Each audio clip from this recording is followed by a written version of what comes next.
সদ্য দেশে ফিরে এসে নিজের বাবার কলেজের অনুষ্ঠানে গিয়ে একটা মেয়েকে দেখার পর থেকে সেই মেয়েকে খুঁজতে কলেজের সব স্টুডেন্টদের সন্ধ্যা পর্যন্ত আটকে রেখেছে প্রফেসর মারফুল খানের একমাত্র ছেলে মিরাব খান। আজই দেশে ফিরেছে।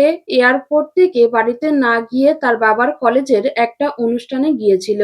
আর সেখানে একটা মেয়ের সাথে ভুলবশত ধাক্কা খাওয়ার পর এক দফা ঝগড়া হয়। এরপর থেকে মেয়েটাকে খুঁজে যাচ্ছে। বলতে গেলে এক নজর দেখায় মেয়েটিকে ভালোও লেগে যায়। অনুষ্ঠানটা প্রায় শেষের দিকে। সাথে সাথে মিরাব তার বাবাকে অনুষ্ঠান থেকে আলাদা করে ডেকে বলে ওঠে, বাবা, আর 1 ঘন্টার জন্য অনুষ্ঠানটি কন্টিনিউ রাখো। মারফুল খান ছেলের কথা শুনে বলে ওঠেন, অনুষ্ঠান প্রায় শেষের দিকে, অ্যানাউন্স করা হয়ে গিয়েছে, এখন এটা কন্টিনিউ রাখবো কি করে? আর তুমি অনুষ্ঠানটা কন্টিনিউ করতে বলছো কেন? মিরাব শান্ত চোখে তার বাবার দিকে তাকিয়ে বলে ওঠে, বাবা, আমি একটা মেয়েকে খুঁজছি।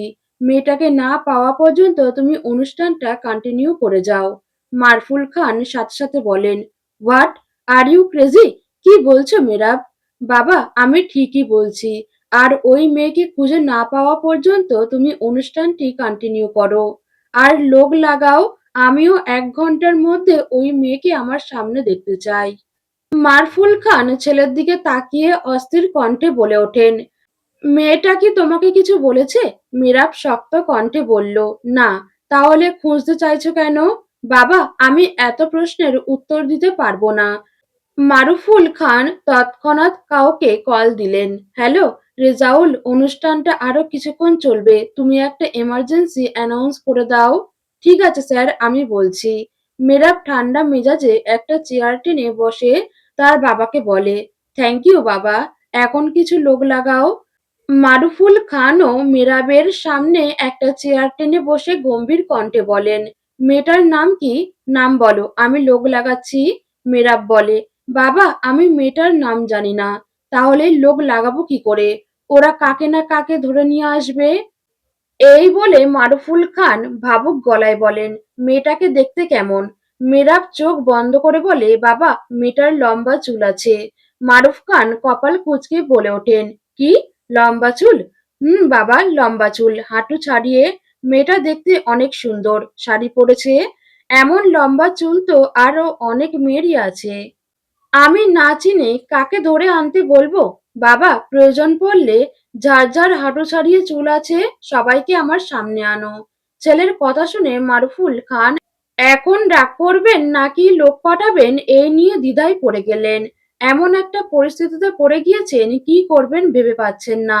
ছেলের দিকে তাকিয়ে বলে ওঠেন, মেরাব, আজ অনুষ্ঠান ছিল। অনেক মেয়ের মাঝে ওই মেয়েকে কি করে খুঁজে আনবে? মেরাব হিতাহিত রেগে গিয়ে তার বাবার দিকে তাকিয়ে বলে ওঠে, বাবা, আমার চাই মানে চাই। আর তুমি যদি না খুঁজে দিতে পারো তাহলে আমি যাচ্ছি ওই মেয়েটাকে খুঁজতে। মারুফুল খান ভাবুক হয়ে বলেন, না না, তোমার যেতে হবে না, আমি দেখছি। আর মেয়েটা কি রঙের শাড়ি পরেছে বলতে পারবে? মেয়েটা নীল রঙের শাড়ি পরেছে। এই শুনে মারুফুল খান কিছু বলবেন ঠিক তখনই তার ফোনে কল আসে। তিনি রিসিভ করতে করতে মিরাবকে বলেন, মিরাব, তোমার ফুপি কল দিয়েছে। মিরাব একটু বিরক্তি নিয়ে বলে ওঠে, বাবা, ফুপির সাথে পরে কথা বলো, এখন মেয়েটাকে খোঁজার ব্যবস্থা করো। মারুফুল খান ছেলের কথায় কান না দিয়ে কল রিসিভ করলেন। ও পাশে থেকে তার বোন নাফিসা বেগম বলেন, হ্যালো ভাইজান। হ্যাঁ বল। ভাইজান, আজ তো স্নেহা কলেজে গিয়েছে, ওকে তো এখন ফোনে পাচ্ছি না। আর এখনো আসলো না, কলেজে কি ছুটি হয়নি? না, কলেজে ছুটি হয়নি, আর কিছুক্ষণ পরই ছুটি হবে। ও ভাইজান, তুমি স্নেহাকে খুঁজে ওকে পাঠিয়ে দাও। ঠিক আছে, দিচ্ছি।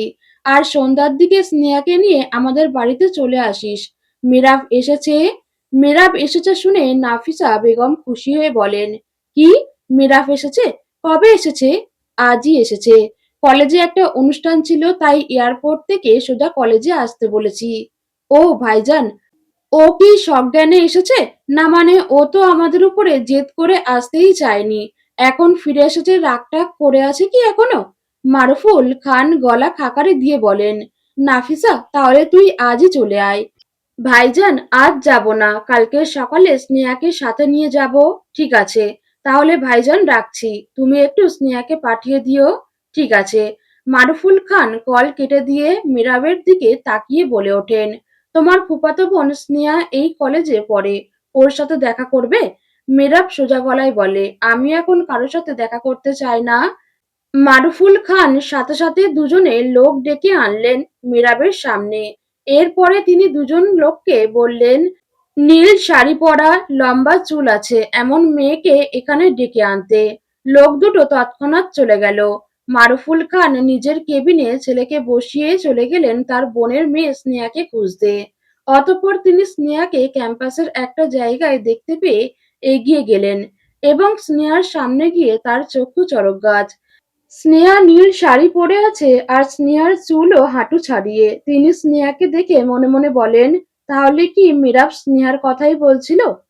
এরপরে মারুফুল খান স্নেহার সাথে কথা বলে ওকে বাড়ি পাঠিয়ে দেন। বিকেল পেরিয়ে সন্ধ্যা হয়ে আসার সময় লোক দুটো এখনো সেই মেয়েটিকে খুঁজে পায়নি, যার কারণে মীরাব কলেজেও ছুটি হতে দেয়নি। মেয়েটাকে খুঁজে না পেয়ে মীরাব রাগেই হিড়হিড় করছে। মীরাব যেন দেখলো সন্ধ্যা হয়ে আসছে, ঠিক তখনই তার বাবা বলে, বাবা কলেজ ছুটি দিয়ে দাও, লাগবে না ওই মেয়েকে। মেরাবের মুখ থেকে কলেজ ছুটির কথা শুনে মারুফুল খান সাথে সাথে উঠে দাঁড়ালেন। এই কথা শোনারই অপেক্ষায় ছিলেন। এত স্টুডেন্টকে তিনি ভুলিয়ে ভালিয়ে রেখেছিলেন শুধু ছেলের জন্য।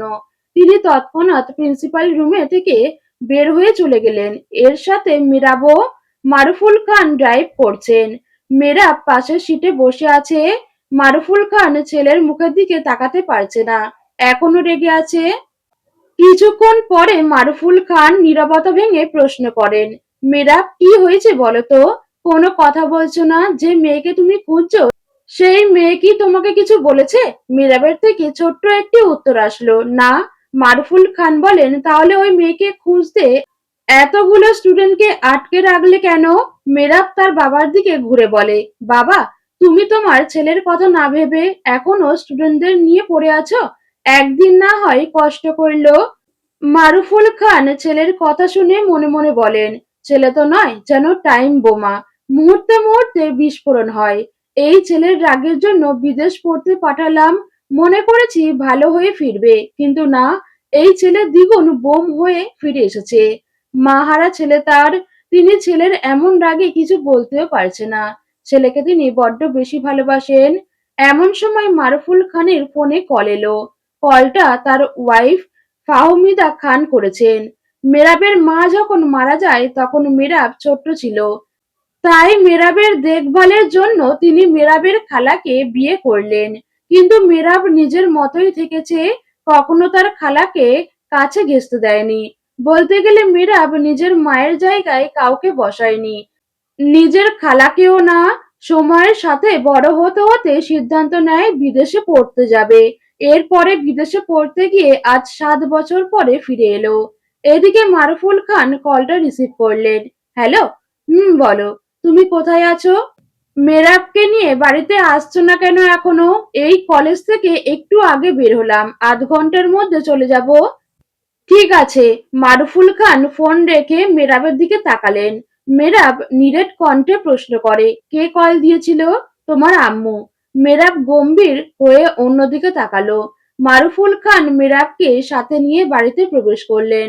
ড্রয়িং রুমে বসা ছিলেন মেরাবের মা ফাহমিদা খান। তিনি মেরাবকে দেখা মাত্রই উঠে এগিয়ে এলেন। যতই হোক ছেলে তো। দীর্ঘ 7 বছর পর মেরাবকে সামনে থেকে দেখতে পেয়ে অশ্রুকাতর হয়ে ওঠেন। ফাহমিদা খান এগিয়ে এসে মেরাবকে বুকে জড়িয়ে ধরতে চান, কিন্তু কি জন্য যেন পারেন না। তাই তিনি মেরাবকে ধরে বলেন, মেরাব, বাবা কেমন আছো? আমি ভালো আছি, তুমি? আমি ভালো আছি। মারুফুল খানের পরিবার খুবই ছোট। তারা দুই ভাই এক বোন। মারুফুল খানই ভাই বোনদের মধ্যে বড়। তিনি এখন কলেজের প্রিন্সিপাল পদে চাকরিরত রয়েছেন। তার প্রথম ওয়াইফ ছিলেন তাহমিনা খান। তাদের এক সন্তান মেরাব খান। মারুফুল খান পরে যে বিয়ে করেছেন সেই ঘরে এক মেয়ে, নাম মৌ, এবার ইন্টার ফার্স্ট ইয়ারে উঠেছে। মারুফুল খানের ছোট্ট ভাই আরিফুল খান, তার ওয়াইফ সাহারা খান। তাদের এক ছেলে সাদাব খান, এক মেয়ে সাইদা খান।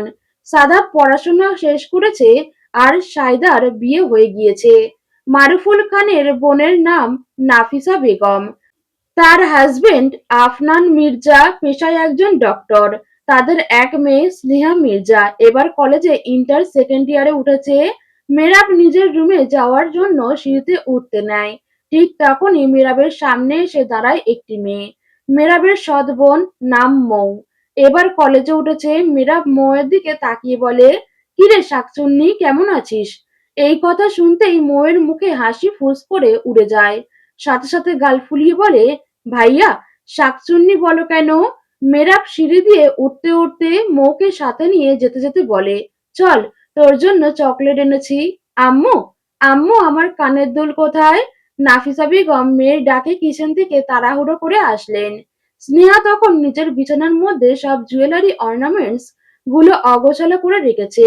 নাফিসা বেগম কোমরে হাত রেখে মেয়ের দিকে তাকিয়ে বলেন, এই, কি হয়েছে? স্নেহা চুলগুলো হাতখোপা করতে করতে বলে, আম্মু, আমার একটা কানের দুল পাচ্ছি না। পাচ্ছিস না? কোথায় রেখেছিলি? আম্মু, আজকের কলেজে অনুষ্ঠানে পড়ে গিয়েছিলাম, এরপরে বাসায় এসে আর পাইনি। নাফিসা বেগম এই শুনে শ্বাস ছেড়ে বললেন, তাহলে কলেজেই হারিয়ে ফেলেছিস? স্নেহা বিছানায় বসে বলে, কিন্তু আম্মু, কলেজে কখন হারালো, টেরও তো পাইনি। স্নেহা এই বলে কিছু মনে করার চেষ্টা করলো। ঠিক তখন মাথায় স্মরণ হলো সে একটা ছেলের সাথে ধাক্কা খেয়েছিল, হয়তো তখনই হারিয়ে গিয়েছে। স্নেহা তৎক্ষণাৎ উঠে দাঁড়িয়ে বলে, আম্মু, আমার মনে পড়েছে, আজ আমার একটা ছেলের সাথে ধাক্কা লেগেছিল, মনে হয় তখনই পড়ে গিয়েছে। দেখেছিস, ধাক্কা খেয়ে হারিয়ে ফেলেছিস আর বাড়িতে এসে খুঁজছিস? তোর আর তোর বাবার জ্বালায় আমারই চলে যেতে হবে। স্নেহা মনটা খারাপ করে বিছানায় বসলো। নাফিসা বেগম এগিয়ে এসে বলেন, তোর আবার কি হলো? আম্মু, ইয়ারিংটা আব্বু আমাকে বাড়িতে গিফট দিয়েছিল, আর সেটা শেষমেশ হারিয়ে ফেললাম। হয়েছে, আর মন খারাপ করতে হবে না। তোর আব্বুকে বলিস সেই রকম দেখে আবার এনে দিবে। এখন ফ্রেশ হয়ে খেতে আয়। আমি কিন্তু আর ডাকতে পারবো না।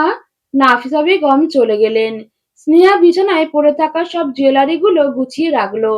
স্নেহার দৃঢ় বিশ্বাস এই ছেলেটার সাথে ধাক্কা খাওয়ার সময় ইয়াররিংসটা পড়ে গিয়েছে। স্নেহা চোখ বন্ধ করে ওই নাম না জানা ছেলেটাকে বকতে লাগলো, শয়তান ছেলেটার জন্য আমার পছন্দের জিনিসটা হারিয়ে গেল। ওকে আবার যদি সামনে পাই তাহলে ওর বাপ দাদার নাম ভুলিয়ে ছাড়বো। রাস্তা দিয়ে যাওয়ার সময় চোখে তো দেখে না, টেরা কোথাকার। স্নেহার মেজাজ ভালো নেই। খাবার খেতে এসে ধূমপান এইটা সেইটা আওয়াজ করে রাখছে। আফনান মির্জা মেয়ের দিকে একবার তাকাচ্ছেন, আবার তার ওয়াইফের দিকে তাকাচ্ছেন। তিনি গলা খাকারে দিয়ে স্নেহাকে বলেন, বলছি, আমার মেয়ের কি হয়েছে?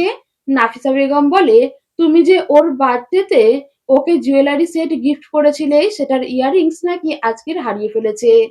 বলি আবার কিনে এনে দেওয়া যাবে, কিন্তু সেটা তার মাথায় ঢুকছে না। আফনান মির্জা ধীর কণ্ঠে বলে ওঠেন, স্নেহা, হারিয়ে গিয়েছে তো কি হয়েছে, আবার এনে দিব। স্নেহা খাওয়া রেখে বলে ওঠে, আব্বু, হারিয়ে যেত না, কলেজে একটা বজ্জাত ছেলের সাথে ধাক্কা খেয়েছিলাম, সেখানেই হারিয়ে গিয়েছে। আব্বু, যদি ওই ছেলেটাকে যদি কোনোদিন পাই, দেখো ইচ্ছে মতো বকবো। আফনান মির্জা মুখে হাসি রেখে বলেন, তোমাকে কাউকেই বকতে হবে না, আর ভালো মেয়েরা কাউকে বকে না। আমি ওই রকম জুয়েলারি সেট ম্যানেজ করে দিব। এখন খাও। স্নেহা মাথা নাড়ালো, কিন্তু মনে মনে যেন শান্তি পাচ্ছে না। ভাবছে, ছেলেটা কি ওদের কলেজের, নাকি বাইরে থাকে, অনুষ্ঠানে অ্যাটেন্ড করতে এসেছিল। তবে সে যেখানে থেকেই আসুক না কেন, স্নেহা চেহারা চিনে রেখেছে। যদি কোনোদিন দেখা হয় তাহলে ওই ছেলের খবর আছে। খাওয়ার মাঝে নাসিমা বেগম আফনান মির্জাকে বলেন, স্নেহার আব্বু, কালকে কি তুমি ফ্রি আছো? না, কালকের অপারেশন আছে দুটো। কেন? আজকে মেরাব এসেছে, ও তো আর আসবে না, ওকে দেখতেই যাব। ভাইজান আজকেই যেতে বলেছিল, কিন্তু আমি বলেছি কালকে যাব। ও, তাহলে তোমরা কালকের সকালে চলে যেও, আমি সন্ধ্যার দিকে চলে যাব। পাশে থেকে স্নেহা মেরাবের কথা শুনছে।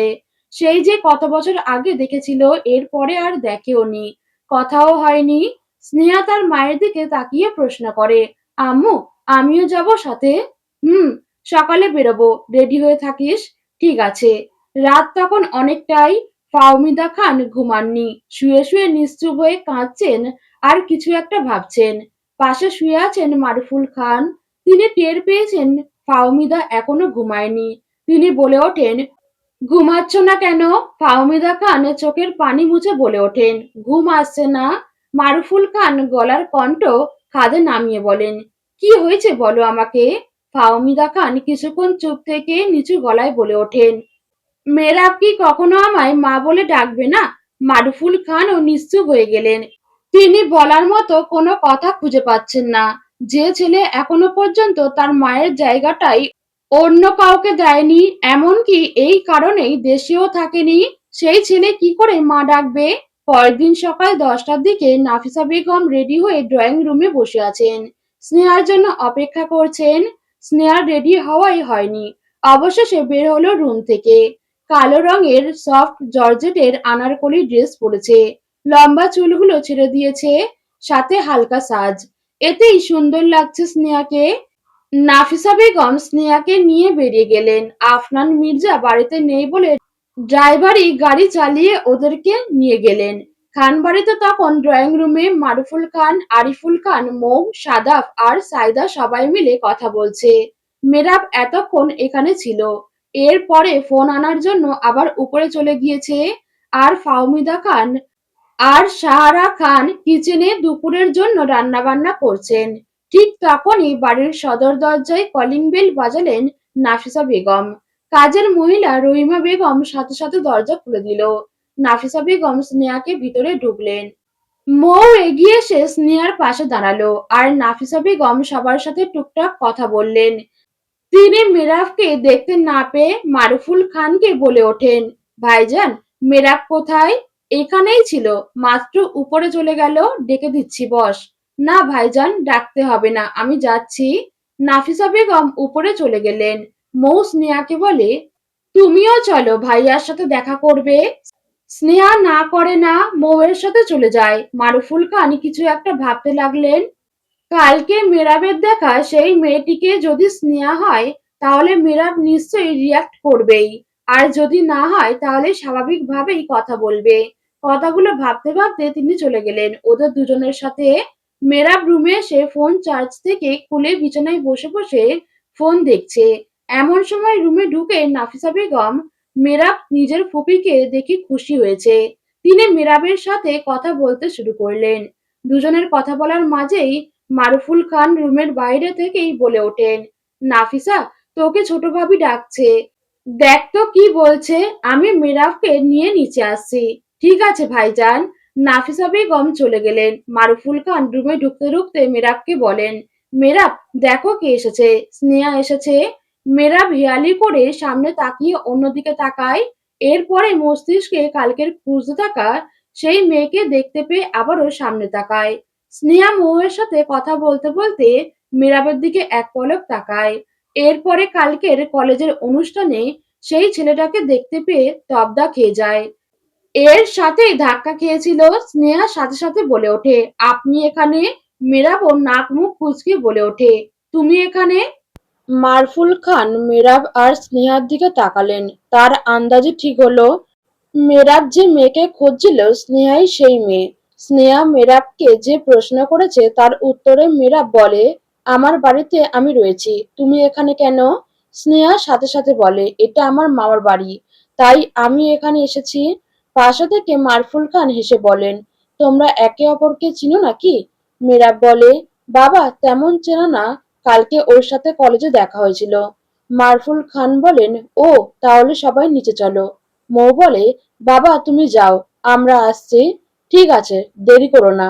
মারফুল খান চলে গেলেন। স্নেহা মেরাবের দিকে বিড়বিড় করে বকতে থাকে। কালকে এর জন্যই ইয়ারিংটা হারিয়ে গিয়েছে। মনে মনে চেয়েছিল এই ছেলের সাথে দেখা হোক। আর শেষমেশ এমন ভাবে দেখা হলো যে স্নেহা কিছু বলতেও পারছে না। তবুও কিছু না বলে স্নেহার শান্তি হচ্ছে না।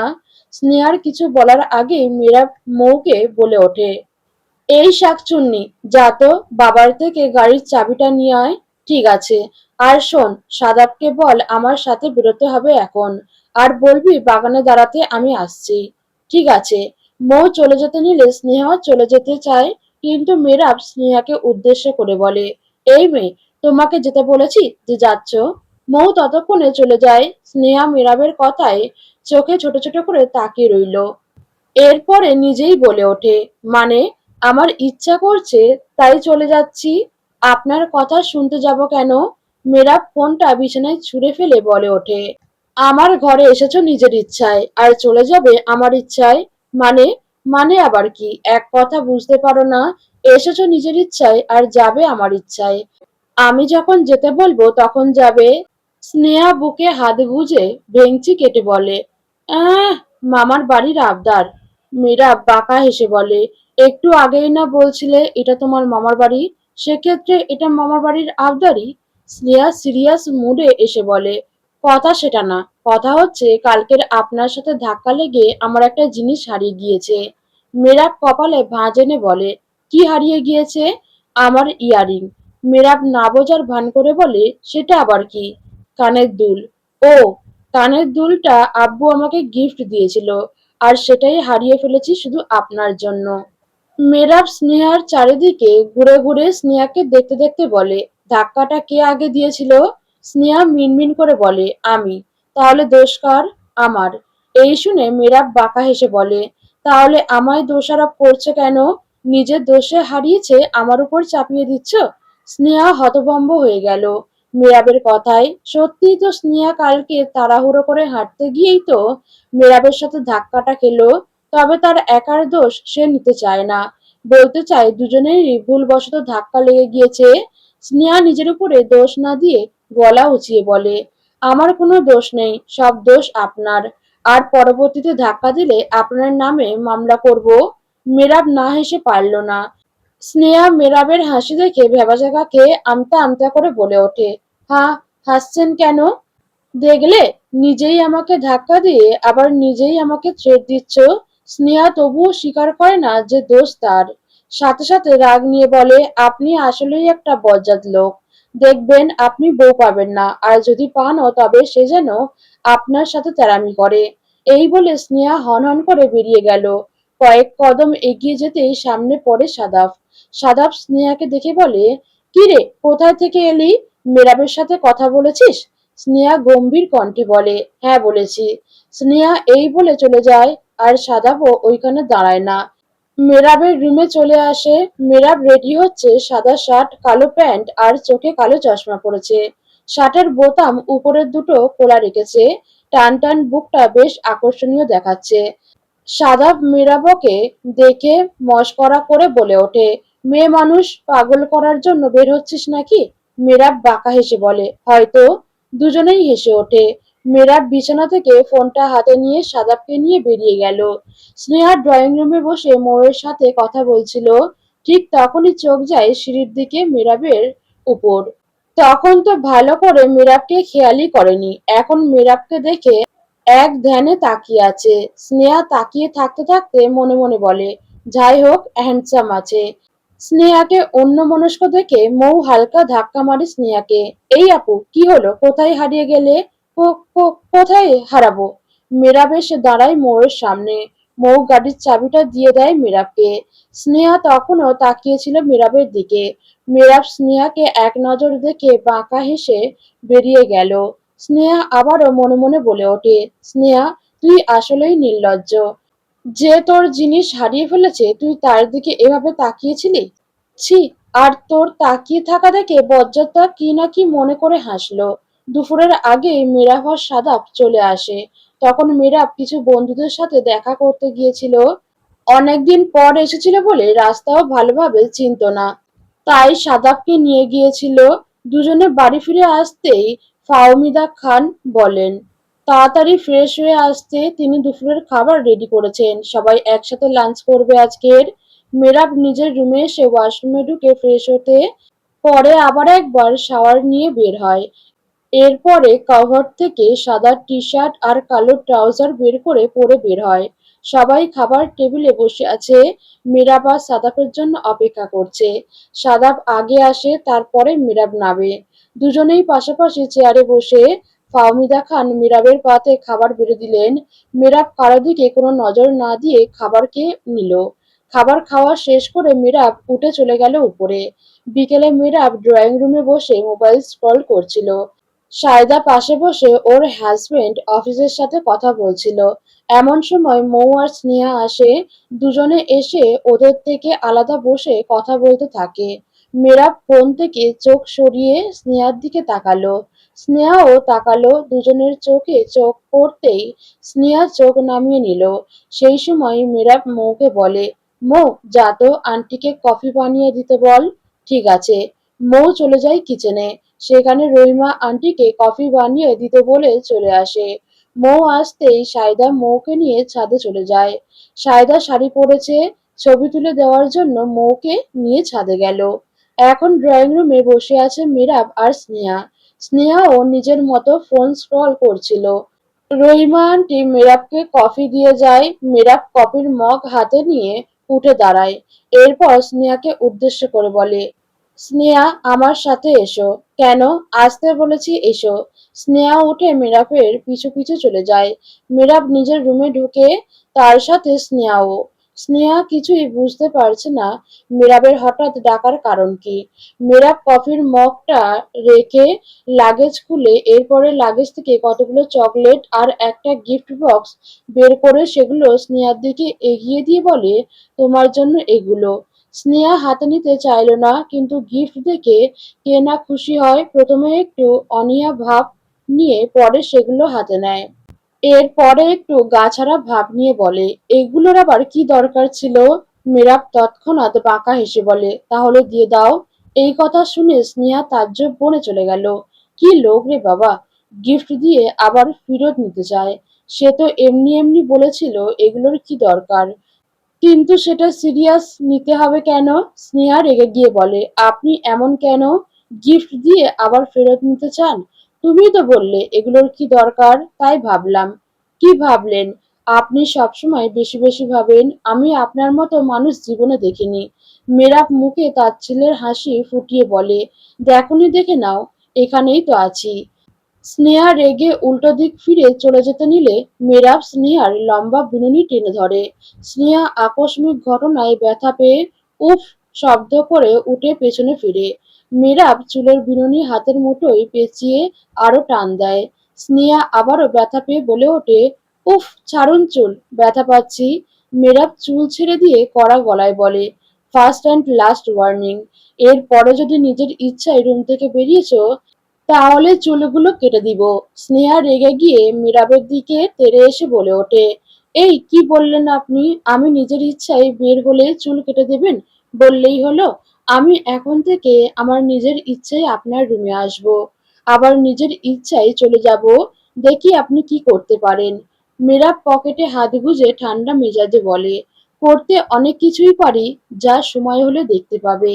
স্নেহা মুখ বেঁকিয়ে বলে, আপনার সময় নিয়ে আপনিই বসে থাকুন। আর আমার চুল কেটে দেওয়ার ছেড় দিলেন না, দেখবেন এই প্রতিশোধ কি করে নেই। মেয়েরাব অবাক হওয়ার ভঙ্গিমায় বলে ওঠে, কি বলছো? আমি না ভয় পেয়ে গেলাম। দুজনের কথার মাঝে রুমে ঢোকেন ফাহমিদা খান। তিনি মেরাবের সাথে কথা বলতে এসেছিলেন, আর এখানে এসে দেখতে পাচ্ছেন দুজন কিছু নিয়ে হয়তো কথা কাটাকাটি করছে। তিনি দুজনের দিকে তাকিয়ে বলে ওঠেন, দুজনের মাঝে কি নিয়ে কথা কাটাকাটি হচ্ছে শুনি। মেরাব বিছানার দিকে এগিয়ে বসলো। এরপর কফির মগ হাতে নিয়ে কফিতে চুমুক দিল। স্নেহা ফাহমিদা খানকে ধরে বলে, জানো মামিমা, তোমার ওই ছেলে আমার চুলের বিনুনি ধরে টান দিয়েছে। ফাহমিদা খান স্নেহার মাথায় হাত রেখে শুধানো গলায় বললেন, টান দিয়েছে? তাই কি হয়েছে, দিতেই পারে, অনেক জোরেই দিয়েছে। ফাহমিদা খান হেসে বলেন, ভাই বোনদের মাঝে এমন ঠাট্টা লেগেই থাকবে, স্বাভাবিক। এতে রেগে যাচ্ছিস কেন বলতো? মেরাব ঠিক তেমনই হয়তো তোকে মজা করেই দিয়েছে। মেরাব তখন মাথা নাড়িয়ে বলে, ঠিক বলেছ, আমি ওকে মজা করেই টান দিয়েছি। আর ও তোমাকে মিথ্যা বলছে। আসলে ওকে আমি কতগুলো চকলেট দিয়েছি আর গিফট দিয়েছি, সেটা নিতে চাইনি। এরপরেই তো চুল ধরে টান দিলাম। আর যেমন করে চুল টান দিয়েছি ও ব্যথা পাওয়ার কথা না। এই শুনে স্নেহা বাকরুদ্ধ। ফাহমিদা খান স্নেহার দিকে তাকিয়ে বলে ওঠেন, কাজিনদের মাঝে এরকম হয়েই থাকবে, এটা নিয়ে রেগে যাস না। দুজনে মিলেমিশে থাক। আর মেরাব, নিচে এসে তো। ঠিক আছে, তুমি যাও। ফাহমিদা খান চলে যেতেই স্নেহা মেরাবের দিকে এগিয়ে এসে বলে, আপনি এত মিথ্যাবাদী, আগে তো জানতাম না, এখন জেনেছ, তাই কি আমার নোবেল দেবে? আপনার সাথে কথা বলাই ভুল। তাহলে সঠিক কি? আপনার মাথা। তাহলে আমার মাথা নিয়েই পড়ে থাকো। স্নেহা মীরাবের কথার সাথে পেরে ওঠে না, তাই দরজার দিকে যেতে যেতে বলে, অসভ্য লোক। মেয়েরা ঠোঁট কামড়ে হেসে কফিতে চুমুক দেয়। স্নেহা রুম থেকে বেরিয়ে সোজা মৌয়ের রুমে চলে যায়। স্নেহা সচরাচর এই বাড়িতে এলে মৌয়ের রুমেই থাকে। স্নেহার জন্য যে গেস্ট রুম দেওয়া হয় সেখানে থাকে না। মৌ স্নেহাকে রেগে থাকতে দেখে বলে, আপু কি হয়েছে? কিছু না। বলো না। কি আর বলবো? তোর তো ওই বজ্জাত ভাইটা আমার চুল ধরে টান দিয়েছে। ও ভাইয়া মনে হয় মজা করেই দিয়েছে। স্নেহা দোপাটি দাঁত বের করে একটা হাসি দেয়। ভাইয়ের দোষ বোনের কাছে করলেও সেটা বদনাম মনে করবে। এর থেকে কিছু না বলাই ভালো। ফাহমিদা খান মেরাবকে নিচে যেতে বলেছে, তাই মেরাব নিচে আসে। ফাহমিদা খান সোফায় বসে আছে। মেরাব তার সামনে গিয়ে বলে, কি জন্য ডেকেছিলে? ফাহমিদা খান উঠে দাঁড়িয়ে বলেন, বসো এখানে, আমি এক্ষুনি আসছি। মেহরাব সোফায় বসে ফাহমিদা খান কিচেনে চলে যান। মিনিট পাঁচেক পরে তিনি হাতে পায়েসের বাটি নিয়ে এলেন। বাটিটা মেহরাবের দিকে এগিয়ে দিয়ে বলেন, তোমার জন্য রান্না করছিলাম। মেহরাব পায়েসের বাটি হাতে নেয়, খায় না, বসে থাকে। যা দেখে ফাহমিদা খান কোমল কণ্ঠে বলে ওঠে, মেহরাব, জানি আমি তোমার মায়ের জায়গা কোনোদিনও নিতে পারবো না, তবে আমি যতদিন রব ততদিন তোমাকে ছেলে হিসেবেই যত্ন করে যাব। মেহরাব মিনিট দুই নিশ্চুপ থেকে চামচ দিয়ে পায়েস মুখে দেয়। যা দেখে ফাহমিদা খান খুব খুশি হলেন। খুশিতে তার চোখ বেয়ে জল গড়িয়ে পড়ছে। মেহরাব সেটা দেখার আগেই তিনি শাড়ির আঁচল দিয়ে মুছে ফেললেন। এর একটু দূরে সিঁড়িতে দাঁড়িয়ে এই দৃশ্য নীরব দর্শক হয়ে দেখল স্নেহা। ভাবল, এই মা ছেলের দূরত্বটা কেউই কি শেষ করতে পারবে না? স্নেহা অনেকক্ষণ ভেবে মনে মনে ঠিক করলো, এই মা ছেলের দূরত্বটা তাকেই শেষ করতে হবে। রাত 10টা। সবাই খাওয়া দাওয়া শেষ করে যে যার মতো রুমে চলে গিয়েছে। সাদাব, সায়দা, মৌ আর স্নেহা এই চারজন ড্রয়িং রুমে বসে কথা বলছে। অনেকদিন পর সবাই একসাথে হয়েছে, তাই আড্ডা দিচ্ছে। এর মাঝে মীরাবকে ডাকার সিদ্ধান্ত নেয় সাদাব। ওকে ছাড়া ওদের আড্ডা দিতে ইচ্ছে করছে না। সাদাব মৌকে বলে মীরাবকে ডেকে আনতে। সায়দা যখন মৌকে মেহেন্দি পরিয়ে দিচ্ছিল, তাই মৌ যেতে অনীহা জানায়। সাদাব স্নেহাকে বলে মীরাবকে ডেকে আনতো। স্নেহার অনিচ্ছা থাকা সত্ত্বেও চলে যায় মীরাবকে ডাকতে। মেহরাবের রুমের সামনে এসে পর্দা হালকা করে সরিয়ে উঁকি দেয়। মেহরাব তখন রুমে হেঁটে হেঁটে ফোনে কথা বলছিল। মুখে হালকা হালকা মুচকি হাসিও আছে। স্নেহা না চাইতেই কিছুক্ষণ মেহরাবের দিকে তাকিয়ে থাকে। চোখ ফেরাতে পারে না, কি জন্য এভাবে তাকিয়ে আছে সেটাও অজানা। মেহরাবের হুট করে চোখ পড়ে স্নেহাকে। এতক্ষণ খেয়ালই করেনি যে স্নেহা তাকে দেখছে।